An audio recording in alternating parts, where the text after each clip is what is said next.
Hi, this is Joe with J. Alexander Roofing. I'm here today performing a video inspection of the roof. I'm also going to take measurement for purpose of estimate. All right, I've been up here kind of walking around, getting a feel for it. There's 2 layers on it. I think you even said that when you spoke to my office guy on the phone. That's creating quite a few problems. A lot of these areas, this looks like a wind damage area, but if you kind of get down on the plane of the roof, or it's even easier to look from the ground, if you see once in a while where there's shingles starting to, it looks like they're lifting up a little bit. Hard to see, I guess I'm sun on the screen right now. But what happens is, these people come in, they put a second layer of shingles on the roof, they don't use long enough nails. So if you're gonna do the wrong thing, which is putting, a second layer on, you gotta kind of do it right. You gotta use long nails to make sure you're gonna penetrate the wood below it. Otherwise, there's 1 1/4 nails that aren't penetrated all the way through, and they're starting to work themselves back up. So that's one of your main problems. You obviously have some flashing issue. We've got a real soft spot right here. I did find one other area where I think there's a soft spot. So a little bit of wood replaced right here, nothing crazy. We'll strip this entire chimney down, all the flashing off of it, new counter and step flashing. You've got the divergent saddle, it seems to be big enough, so we'll go ahead and leave that saddle there, but just redo all the flashing around it and make sure you're in the dry. I like the ventilation on this house, end-to-end shingle over ridge vent, so as long as your ridge is cut open wide enough, we will pretty much put the ventilation back where it was.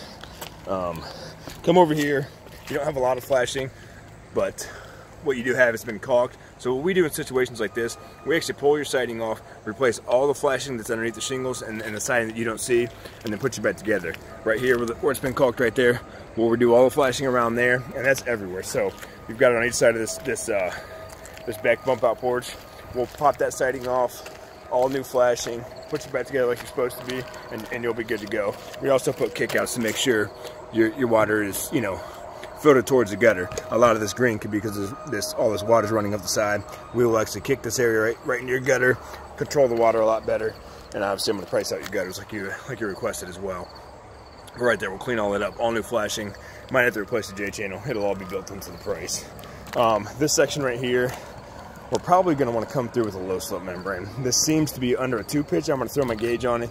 A lot safer for us to just come in, strip this thing down to the deck, clean it up, and then have our flat crew come through here and put a low slope membrane on there. We use a product called TPO. We'll talk about it when we get together to go over the estimate, but this is pretty much too flat for for shingles. That's my professional opinion, so I would recommend not putting shingles back there. Other than that, what I'm doing now, I'll start pulling my measurements, get my numbers put together, and then hopefully we can get together and go over the estimate. I'm not sure if I mentioned this yet, I'll measure the barn up as well, but it does look like it's in a lot better shape.